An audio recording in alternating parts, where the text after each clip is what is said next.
I have received a letter from the honourable member for Greenway proposing that a definite matter of public importance be submitted to the House for discussion, namely the government's failures and lack of transparency on the NBN. I call upon those honourable members who approve of the proposed discussion to rise in their places, and I call the honourable member for Greenway. Thank you, Mr Speaker. Mr Speaker, there is no greater example of deception, incompetence, short-sightedness and poor economic management by this government than when it comes to the NBN, and it goes to the character and competence of this minister at the table. The litany of failures that has plagued the NBN on this government's watch is absolutely obscene. The never-ending cost blowouts, initially promised to be $29 billion, now hit $57 billion.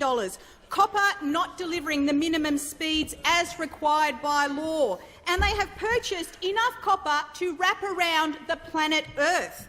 Their HFC network, which was supposed to be the great game-changer, is a complete debacle. Their fibre-to-the-curb modems are literally frying in people's homes. And at the end of all this minister performs the copper backflip and admits finally, after all the wasted time and wasted effort, that fibre was better all along.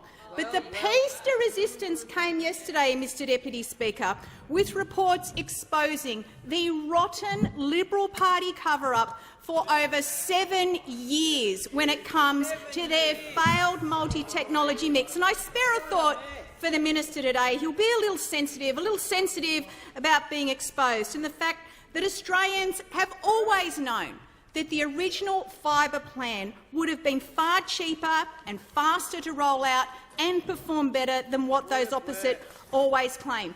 And we know from these reports that not only did we know that, not only did the Australian people know that, but the Liberal Party knew that in 2013, and they concealed it, willfully concealed it from the Australian people. So they've spent 7 years falsely claiming their second-rate piece of junk has saved taxpayers $30 billion compared to the original fibre plan.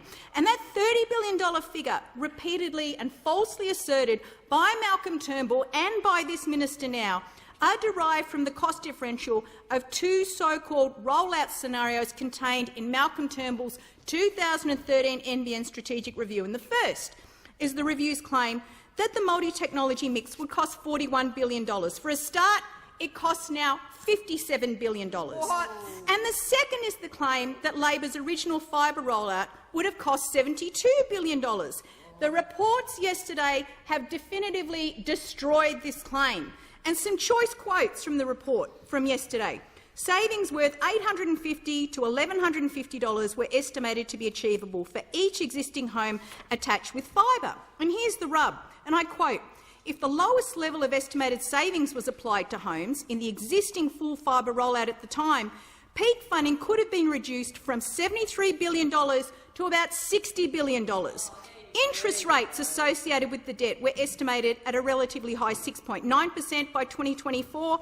A further $5 to $6 billion in savings may have then been achievable due to lower debt overall and with interest rates below 4%. Now, there's a truth bomb if there ever was one. So, put another way, Liberal shareholder ministers were explicitly advised that fibre could be deployed for between $29.50 to $32.50 per premise, but they kept this figure secret, and this is significant. For starters, even based on the government's own dodgy figures, this adjustment, in conjunction with reduced debt and interest rate adjustments, would take $15 to $19 billion off the government's own figure. And where does this leave the minister's $30 billion claim? In the dumpster. In the dumpster, Mr Deputy Speaker. Now, I understand the minister's gone around today with the NBN chairman and they're saying, look, we kept these figures secret because they were commercial in confidence. They would have undermined NBN Co's commercial negotiations. So let me get this straight.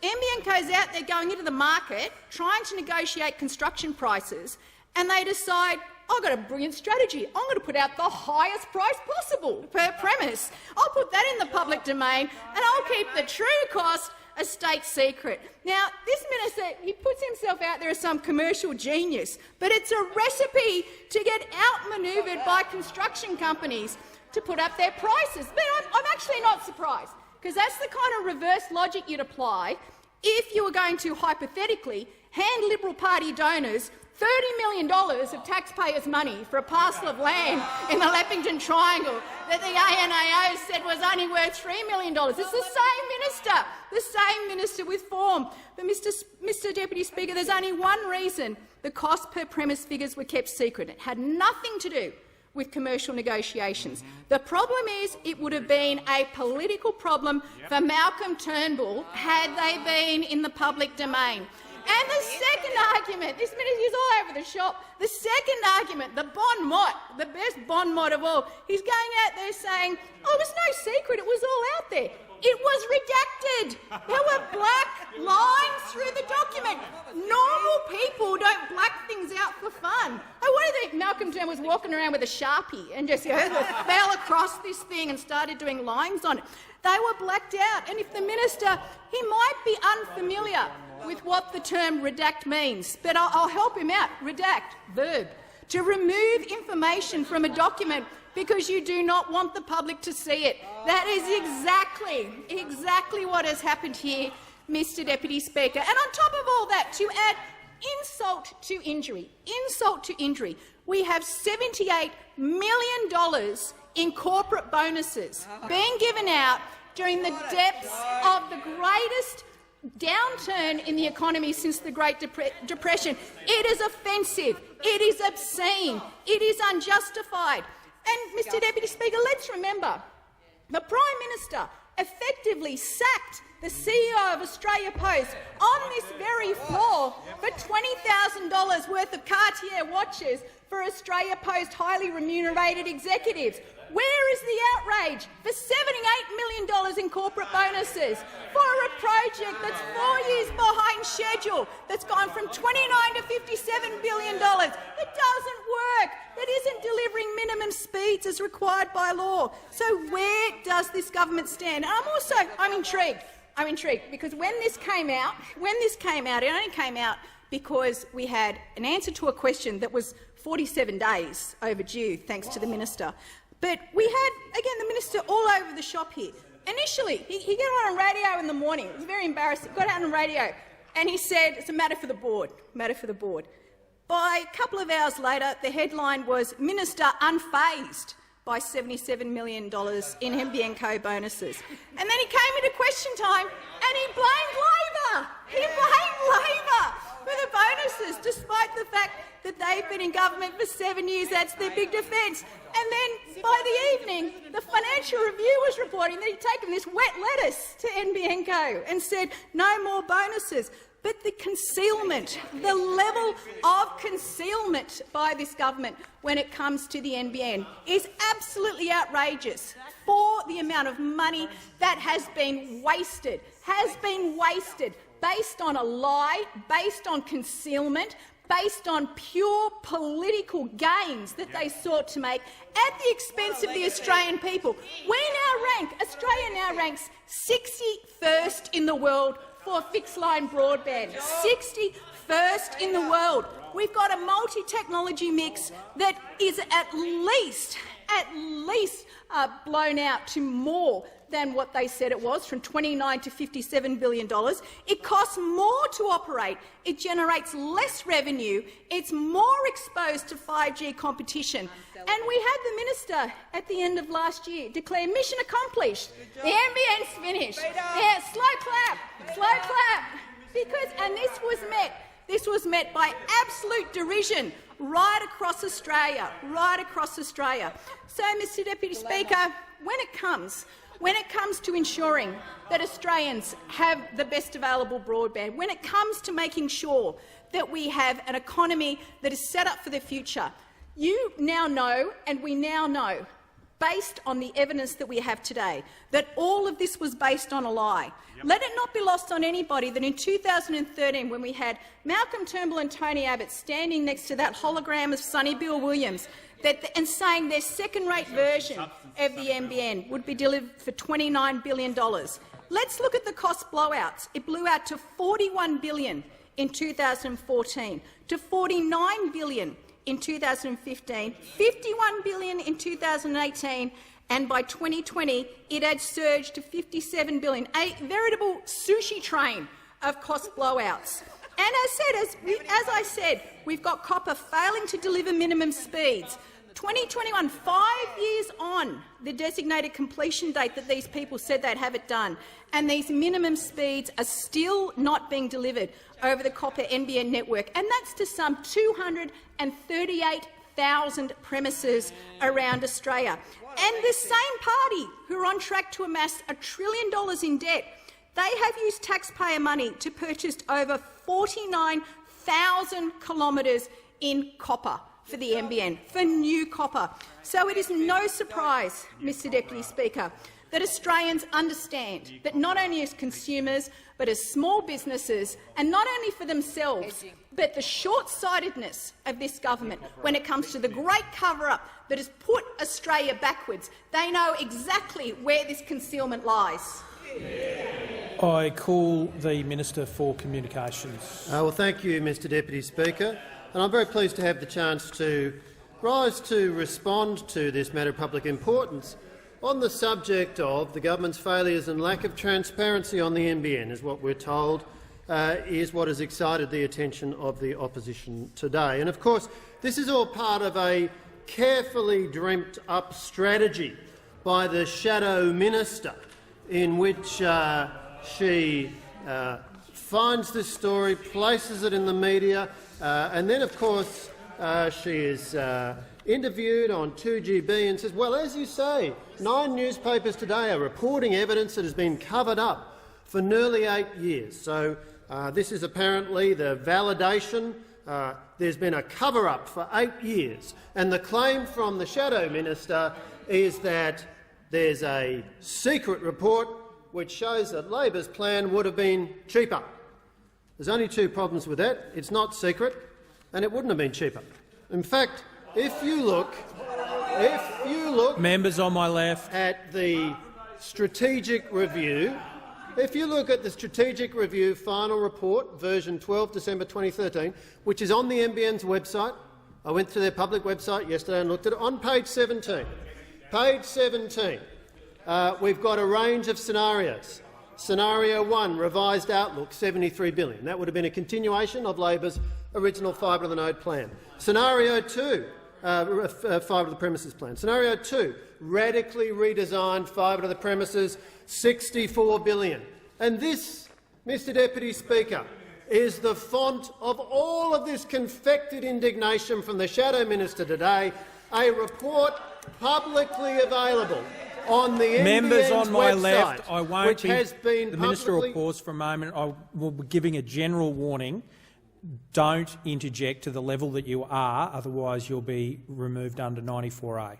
The Minister. Thank you, Mr Deputy Speaker. A report which has been publicly available on the NBN's website since very shortly after it was prepared in 2013. These figures have been in the public domain for 8 years. This is not a secret. There is nothing new. In fact, we went through an extremely public process with the strategic review, and what the strategic review said, it's summarised on page 17, is the original plan would have cost $73 billion to proceed with. Strike that out. We won't be doing that. Then a series of other scenarios, including Scenario 6, optimised multi-technology mix, which was the one we did go with. And now why did we go with that? Well, don't listen to me. I know you won't anyway. Listen to Communications Day. Listen to the commentary from respected industry observer Graham Lynch in Communications Day, who commented on this sensationalist revelatory story. He had this to say. The big problem with this, namely the premise of this ludicrous stick a mixmaster through it beat up, the big problem with this, there was no such suppression of the publication of this option, nor had the report censored the savings estimates which NBN Co and the federal government supposedly had fought to keep secret. In other words, an objective observer is saying the basic premise of this ridiculous mixmaster exercise from the shadow minister is completely incorrect. And now let me go to the point that, again, Graham Lynch makes very clear in his commentary, because I think he makes the point very clear, that we did look at the different scenarios. We looked at Scenario 6, we looked at scenario 2, we looked at all the other scenarios. Why did we choose scenario 6? Because it meant that the network would have been built out much more quickly and the peak funding requirement was lower than all the other options. Now, Mr Speaker, fast forward to 2021 and let's ask ourselves, how did the network perform through COVID, when 5 million Australians, several million Australians I should say, moved to working and studying from home overnight? And what they found was you really needed good broadband to do that. Particularly you needed good upload speeds, which the previous generation of broadband could not provide. DSL has poor upload speeds, and the NBN's traffic loads during COVID up by 70% during the day. The network just kept on performing. Now, Mr Speaker, Mr Deputy Speaker, a really critical point is this. If we had gone with Labor's plan, if we had stuck with Labor's plan, then we would, in 2020, have had 5 million fewer Australian premises, 5 million fewer premises able to connect. So one of the clear reasons we chose to go with multi-technology mode was that it would allow a quicker rollout, and that's not just theoretical, that's not just hypothetical, that's what happened. And can't we all recognise that Australia was much better placed in 2020 as a result of the fact that the NBN rollout, by the time that COVID hit us, 98% of all Australian premises able to connect to NBN. Now, Mr Deputy Speaker, remarkably, the Shadow Minister says that one of the issues that this matter of public importance debate is about is whether there has been failure in respect to the NBN rollout. Well, we don't have to go all that far back in history to look at a rank instance of failure, because when Labor was responsible for this project, what a complete train wreck it was. Let's look at the actual numbers, Mr Speaker. The actual numbers that were in these plans issued by NBN Co itself. They said that as at 30 June 2011, this was the plan issued by NBN itself. They said as at 30 June 2011, the total number of premises to be covered would be 35,000. The actual number, Mr Speaker, Mr Deputy Speaker, 786. 116,000 was what their own plan said NBN would have as premises connected by 30 June 2012. Actual number 13,536. 30 June 2013, there were supposed to be 419,000 premises connected. Actual number 51,000. So, Mr Deputy Speaker, Labor's record of delivery when they were in government in relation to the NBN was a hopeless catalogue of rank and serial incompetence. We inherited a train wreck of a failed project, $6 billion spent over 4 years, barely 51,000 premises able to connect, and what we were then tasked to do, the task that fell to our Liberal National Government, was to get the rollout back on track. Where are we today, Mr Deputy Speaker? Today, 8 million premises connected, 11.9 million premises able to connect. In words that have been used in other contexts, compare the pair. 51,000 under Labor, 8 million under the Coalition.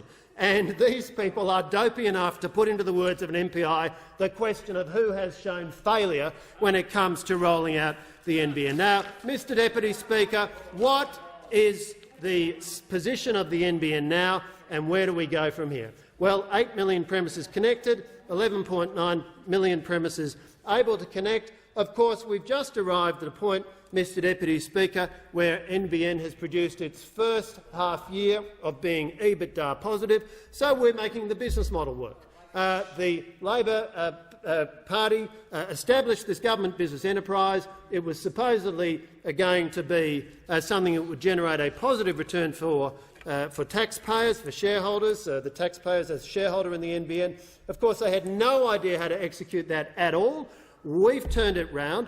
We've now got it on the path to financial performance as well as operational performance. And I'll tell you one other thing we've done. Mr Deputy Speaker. I'll tell you one other thing we've done. We've found a sustainable, credible path so that by 2023, 8 million premises will be able to order a speed of up to 1 gigabit per second if they choose to. But there's one other big difference between Labor's hopeless plan and what we've done.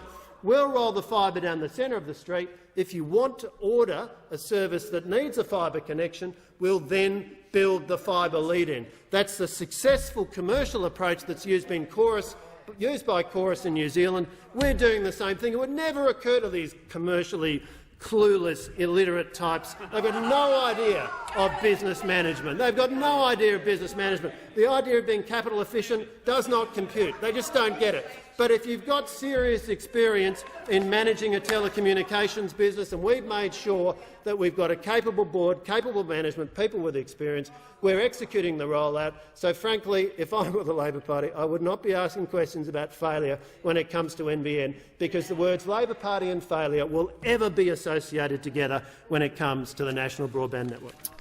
I call the member for Fremantle. Deputy Speaker, what a disaster. What a disaster the National Broadband Network has turned out to be. What a disaster that contribution from the minister was. A broadband network that is slow, expensive, uneven and unfair. It is easily the most important infrastructure project in this country in the last 50 years. It ought to be the foundation of our future prosperity, productivity, innovation, new business development, new service delivery. It ought to be the foundation of all of those things in the 21st century. Instead, we get the slow, expensive, multi-technology mess from those opposite.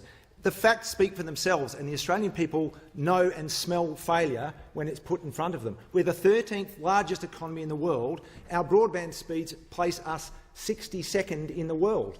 That's the reality of the multi-technology mess delivered by those opposite. New Zealand is the 52nd largest economy. They've got the 27th largest speeds. They're just across the ditch. You know why? Because they knew what to do at the outset. They did it once, they did it right, and they did it with fibre. That's what all of the experts in the sector tell you. That's what any sensible economist would tell you to do. But no, they had to come along. They didn't make up this disaster themselves. They actually had the rudiments of a decent plan that the Labor Party introduced. We grasped the NBN nettle and we set out on delivering a fibre-rich network for the people of Australia. They came along within the first 5 minutes of this now 8-year-long government. They put us on the path to an enduring disaster. Everything they've said about the second-rate copper version of the NBN has turned out to be wrong. They said they'd deliver a high-speed broadband network. They've missed all their targets. They've missed the speed target to the low end. They've missed the speed targets at the high end. We are 62nd in the world. They've put in place now a broadband network that is more or less obsolete at the point of delivery. That's what the geniuses opposite have delivered. They said that they would deliver a cheaper broadband network. That's what you will always get from those opposite. They will always build down to a low-ball price rather than building up to a standard when it comes to the most critical piece of infrastructure in this nation. And they couldn't even do that. They couldn't even deliver on that low-ball, cut-price, copper-bottom, second-rate piece of rubbish. They said it would be $29 billion. Then they said it would be $41 billion. Now it's already north of $57 billion, and it is obsolete on the point of delivery. Do it once, do it right, do it with fibre. What did they do? They did it once, badly, stupidly, with copper, a slow, second-rate, 62nd ranked in the world service. Now what are they doing? They're going back and they're doing it again. They're going back and doing it again. They're going to pay more money to run fibre down the streets to deliver a fibre-rich network, which was the recipe we left to them from the outset. It's like you decide to build an airline, you take some trains, some rolling stocks, and then you superglue wings on the side of them and you say, there's our new national airline. People say to you, you know, you can hop on those and you'll go somewhere incredibly slowly, incredibly noisily. There's not a lot of altitude, though. Just saying. There's not a lot of altitude. So you come back later and you say, why don't we build the rest of the aeroplane where the train was? That's what this government has done, and the people of Australia know it. We had a person this morning at a UNICEF breakfast, a young woman from Orange in New South Wales, and she was asked, how did you find dealing with the challenges of the pandemic? How did you find it went with your educational needs? How did you find it when it comes to accessing telehealth for mental health services and other counselling? She said, those services aren't too bad, but the problem is I can't get it through the national broadband network because it is so hopeless. She had to participate in classes by taking a laptop and sitting at the top of a silo.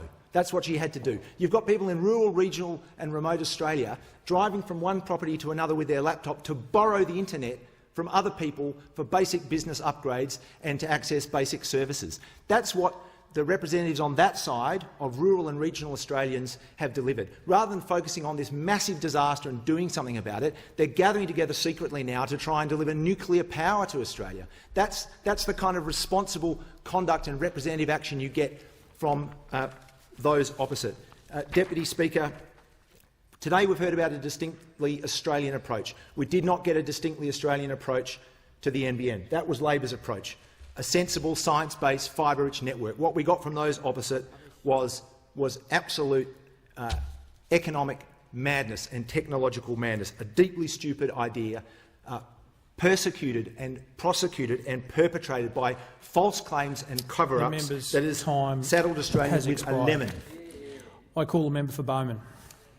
Thanks, Deputy Speaker. And the NBN debate will always be one of great fascination. You've got one side of this chamber that delivered it, and you've got the other side that had that opportunity tragically torn away from them in 2013, just as they were getting beyond writing things on napkins and developing a national plan based on 2 nodal areas in the whole country.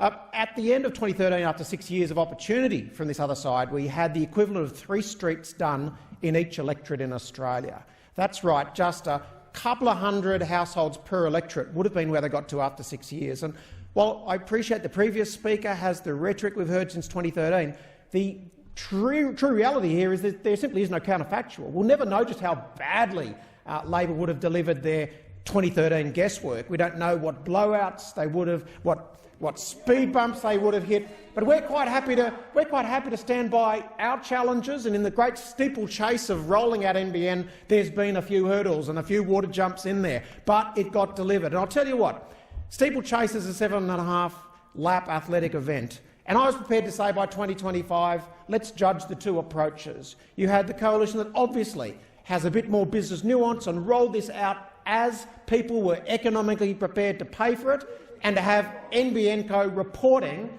EBIT profits by about 2020, and within a few years will be a highly valuable government-owned entity, highly valuable and increasing in value. But no, what we have instead was estimates about where Labor would have got to by 2026. But in that great steeplechase, they actually shortened the race by a lap, because when COVID hit, that's all that mattered. Where would our great NBN have been under Labor had we let them do their snail-like rollout, doing house by house at whatever the cost is, opposition? I don't care what the cost was in 2013. I care about the rolled-out cost when it's delivered.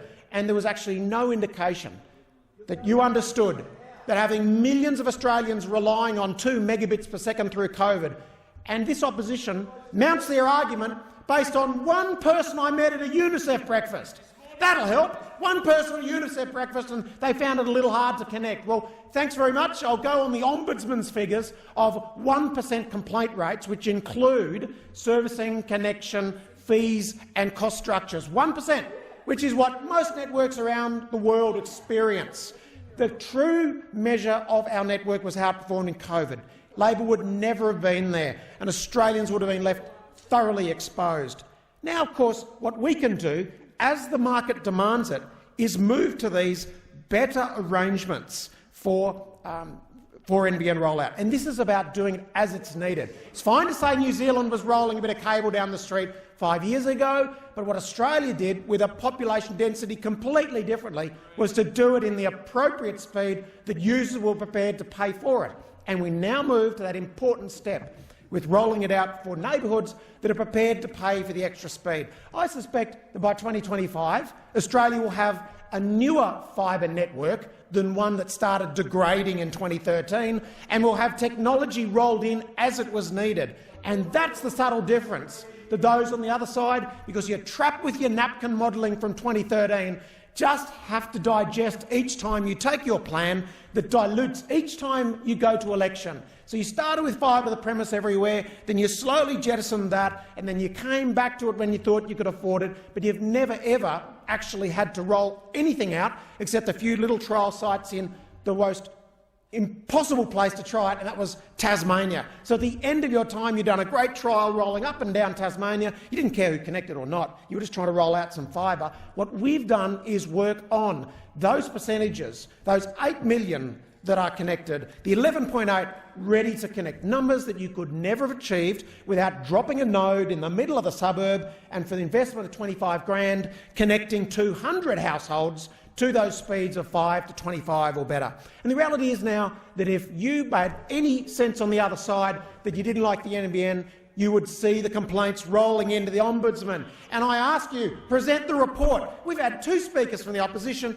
and not a single reference to the Ombudsman's report. I mean, they're the umpire. I know that ALP members aren't happy, but I don't see a lot of Australians in my electorate, his electorate, even your electorate, standing up. You're happy to go round and foster the little complaint sessions at ALP NBN forums. You get all your members along, hopping out of one Tarago, and a few unsuspecting people turn up, and I say to them, if you've got a problem, take it up with NBN Co, and they have nothing to show us. The member's time has expired. I call the member for Gellibrand. Thank you, Deputy Speaker. Well, if there is one thing that we have learnt about this government, is that it always puts itself first. When taxpayer funding is involved, this government's priorities are always its own political interests over the national interest. And as a result, we've seen this confluence of rorts. All these ways that taxpayer funding is spent on the political interests of the Liberal and National parties, not in the national interest. So many rorts swirling around this government that they've formed one giant mega rort, a rort tornado, rort-nado at the heart of this government. That's what this government stands for. We've seen the sports rort scandal, where colour-coded spreadsheets were used to allocate money away from electorates like mine, where there were projects, sports projects, that were rated independently, objectively higher than in coalition seats. No, political interests of this government said have to be spent in marginal seats. That's where it went. We had the Safer Seats rort, where the Minister for Home Affairs has directed taxpayer funding, taxpayer grants for security projects, again, away from objectively rated proposals to where the interests of himself, the political interests of the Liberal Party land.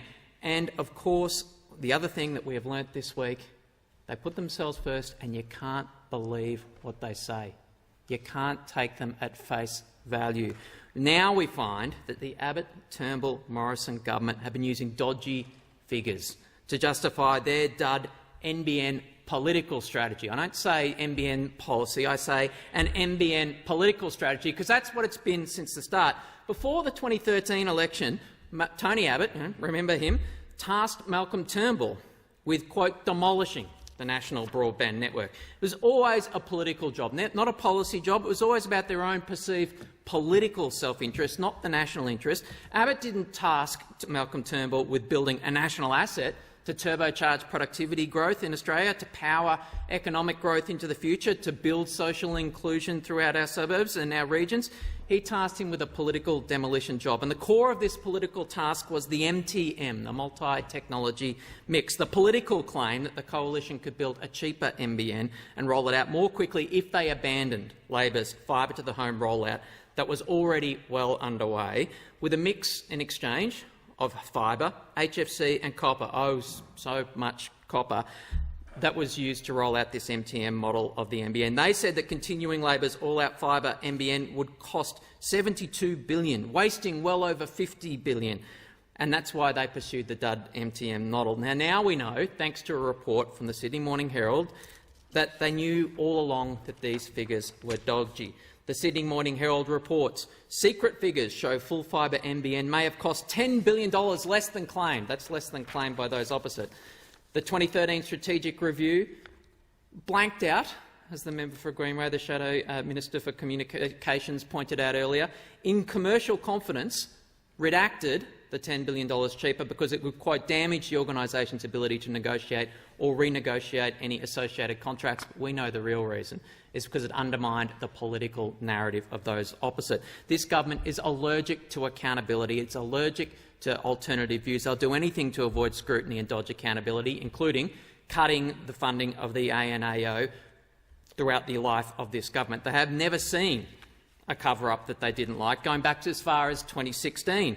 There are attempts to expose just how badly the NBN rollout was managed under those opposite, and they tried to keep the real costs identified in the 2013 review a state secret. They went so far as to call the Australian Federal Police to raid the then Shadow Communication Minister's Parliament House office and his office in my electorate in Melbourne's West, all to keep secret the fact that their cost estimates were a hoax, a political cover story, and that they could have built a full fibre network for $10 billion less than they claimed.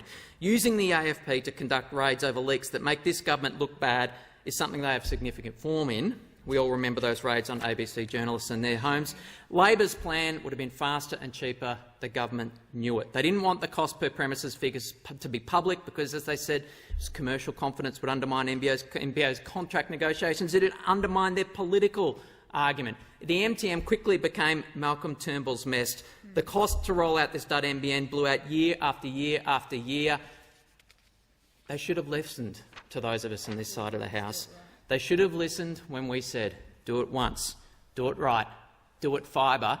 Now we know that even those opposite knew that doing it once, doing it right, doing it fibre would have cost $10 billion less than what those opposite told the Australian public.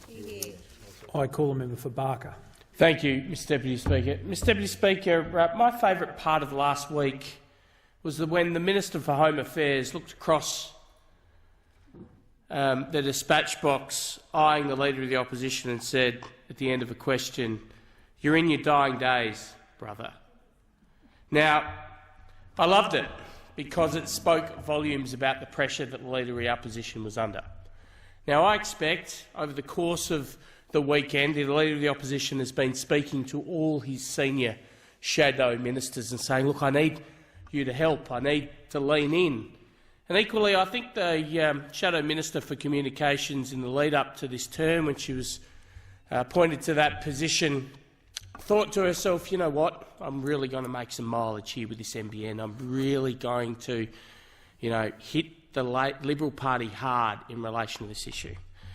Sadly for her, and sadly for our nation, we had a global pandemic. It hit this country hard. And what it saw were tens of thousands, nay, hundreds of thousands of Australians forced to relocate from their businesses to their homes. It saw school children having to undertake the task of in-home schooling.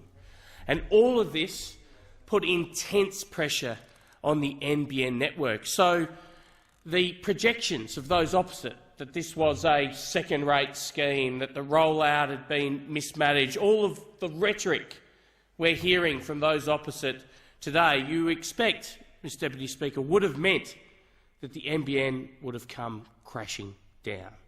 It would have been woefully inadequate for the needs of all these extra Australians who have relocated from business premises to their homes, both for work but for school as well.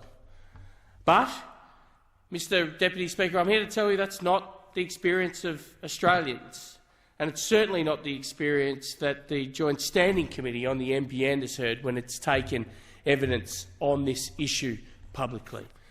You heard from a previous speaker about the Ombudsman's report. 1% of complaints. What you didn't hear is the majority of those complaints are not around speeds and these things, but rather connections and those kind of logistical issues. So I expect, Mr Deputy Speaker, what we have here is a Shadow Communications Minister under pressure, which is why I wasn't surprised to read in the Melbourne Age and the Sydney Morning Herald the Shadow Minister quoting, and I quote, "Secret figures show full fibre NBN may have cost $10 billion less than claimed." Except, Mr Deputy Speaker, they weren't secret. Ironically, They were published on a website, in fact NBN's website, and they've been published since the 13th of December 2013. So I suspect what's happened here is you've got a Leader of the Opposition under pressure. In turn, he's asking for support from his shadow ministers. They in turn ask their staff to look deeply into these issues. There must be something there. And what we end up with is a search of NBN's own website, which reveals this information, which is, it's suggested is secret. I mean, you talk about hiding in plain sight. This is a report about the NBN on the NBN website.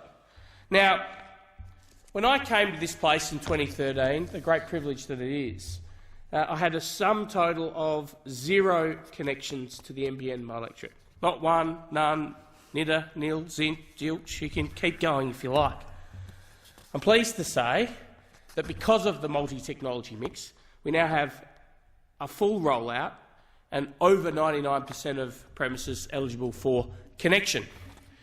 And I say just in time because, of course, we lived through the pandemic and we continue to live through the pandemic. Those opposite connected 51,000 premises in 6 years, $6 billion, 3% of Australia's population. In a year more than that, we've managed to roll out the NBN in my electorate to 96% more people. Now, if we'd waited for those opposite, if we'd adopted their model, we would have had Australians in the dark in the middle of a pandemic. And the temerity to come in this place and suggest their plan would have been better just beggars belief. I call the member for Parramatta. Well, Deputy Speaker, I don't know where the members opposite have been living. All this rubbish that somehow if Labor had been in government for the last 7 years, the NBN would have crashed during the pandemic. Well, let me tell you in Parramatta, it did. It was inadequate and it did come crashing down. And I have people working for me and in my electorate who were not able to have 2 people online at once. Only one could work from home at a time. I have people in my electorate that were lucky enough, in inverted commas, to get the NBN finally in 2020 after being promised it in 2014, 2016, 2018, then 2020. They finally got it in 2020 and it is a disaster. I have people on the Great Western Highway and in Dundas Valley, completely different areas of the electorate, that each are more than 1 kilometre from the node through copper. 1.2 kilometres on the Great Western Highway from the node and 1 kilometre in Dundas. They get 10 to 15 megabits per second if it works at all, and sometimes it crashes 70 times a day. And these are medium-density buildings. The technicians are saying that they're coming out every single day with a complaint for the NBN, and they're openly saying that it was never NBN ready, that the NBN announced it was NBN ready because the government wanted to deliver it so they could make this fabulous announcement that it was all complete, and they connected homes to the NBN to nodes 1.2 kilometres away. I mean, it is outrageous. It did come crashing down and it was inadequate during the pandemic. And then, of course, for parts of Parramatta, we didn't get it in 2020. We're not getting it till 2022. Maybe, says the NBN, maybe 2022. And this is Parramatta, right? This is the geographic heart of Sydney. This is the second Sydney CBD. This is where all of the high-rise development is going on. This is one of the fastest growth areas in Sydney. And the CBD itself and the area around it, 2022 maybe. 2022 maybe. And now we find out that the great excuse that the government gave for rolling out this piece of trash, which they jokingly call the NBN, was because it was going to be cheaper and faster. And now we find out that it's not cheaper. In fact, by the time they do their overlay and realise now that it was should have been fibre all along and pay for the rollout of fibre as well, it's going to be more expensive for this piece of trash. And what I want to know from the government is how my constituents in the electorate of Parramatta that are sitting with 10 to 15 megabits per second and dropouts continuously all day get this great thing that the minister is now talking about, which is 1 gigabit download speed if they wish when the new fibre rolls out. Where is it going to go? When is it going to be there? How much is it going to be cost? And how the hell do you get on the queue? If it's going to be available, who is it going to be available for and under what condition? Are the people that are sitting down the end of a $1.2 million copper wire from the node going to get an upgrade, and how much will it cost them? Where is the information on this? People decide where they live, where they rent, where they build their house, where they send their kids to school. They decide all those things these days based on how good the internet connection is, because in Australia sometimes it's good and sometimes it's rubbish. People actually care about this, and they need to know so they can make decisions about their lives, where this is going to roll out and whether they'll be able to get it. This is important. This is not the kind of stuff you keep secret so that, well, one assumes it'll be rorted like everything else. One assumes with this government, if they're not telling you where they're going to spend the money, then they're going to spend it in their own electorates. That's pretty much par for the course with them.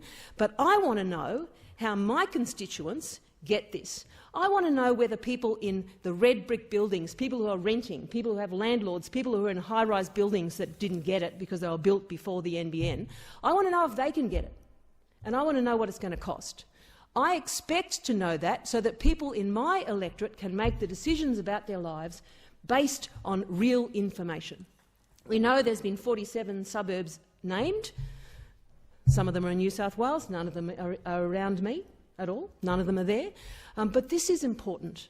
This is yet another case of a complete lack of transparency about an incredibly important project, a life-changing project. It should have been a nation-changing project, and my constituents need to know.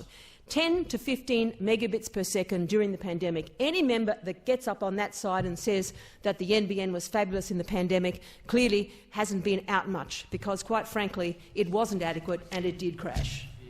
I call the member for Bass. Thank you, Mr Deputy Speaker. Well, the NBN is delivering for my northern Tasmanian community.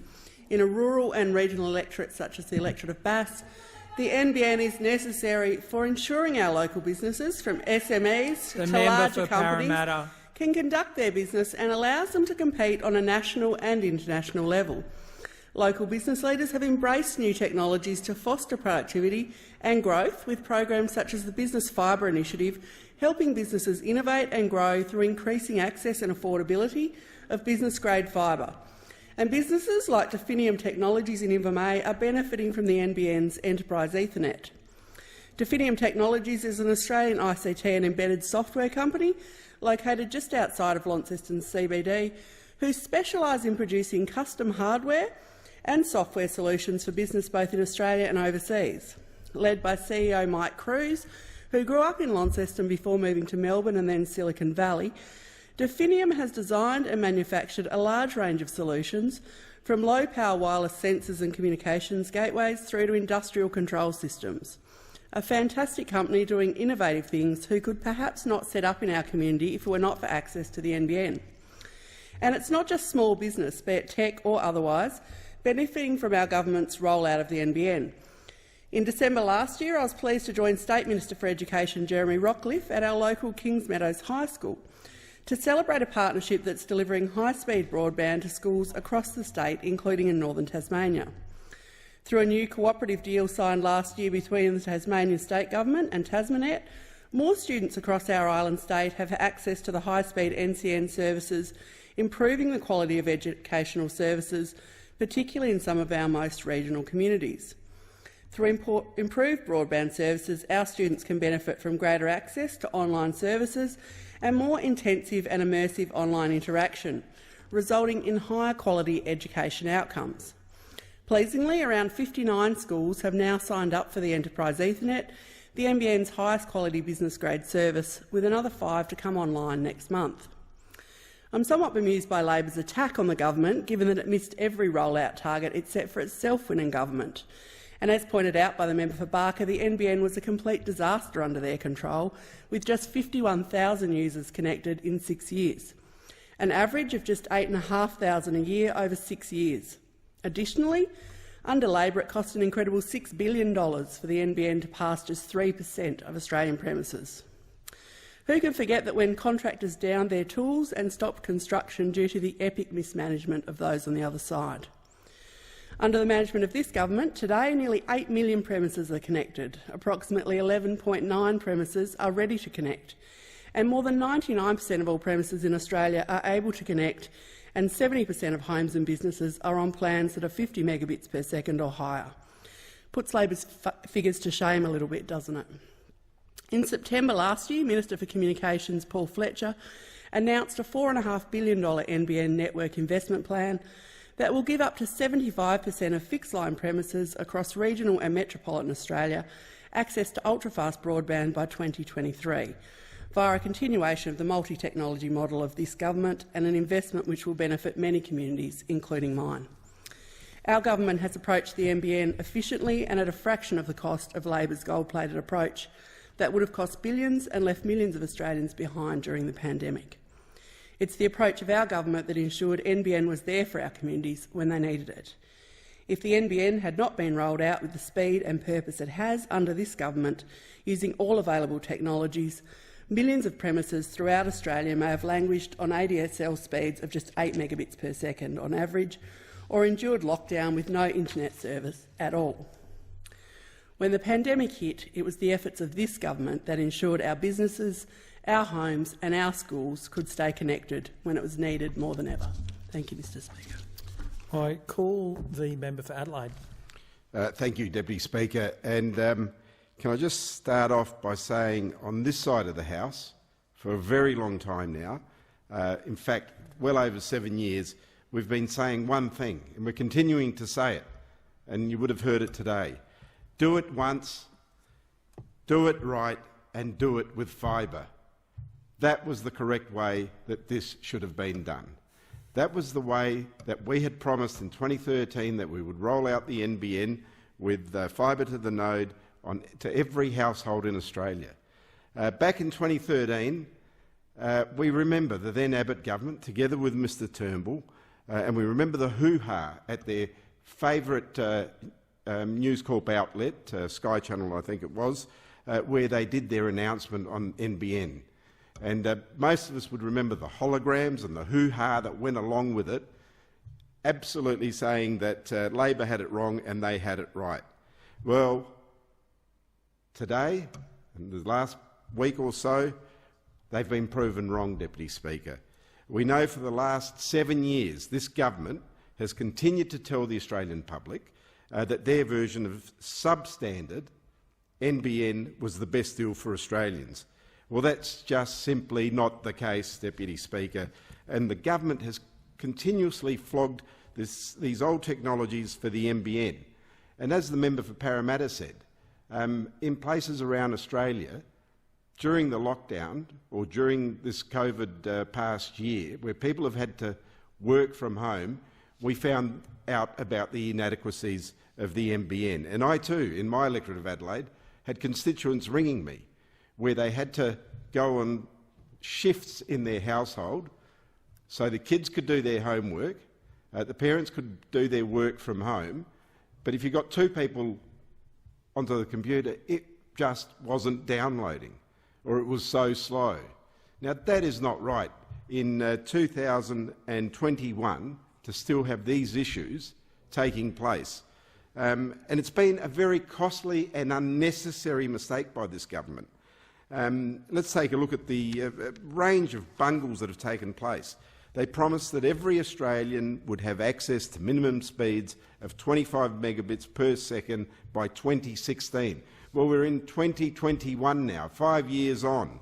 That was their commitment to the Australian people. That was a promise that they made during the election campaign, and that is a commitment and a promise that people may have voted for them on that particular promise.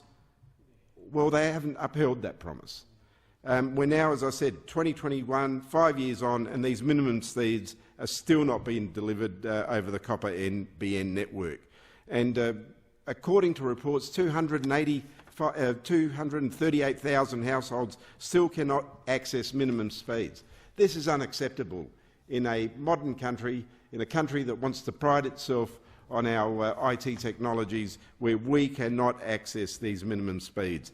Deputy Speaker, and now we hear that some of the hardware that they've used could actually be dangerous.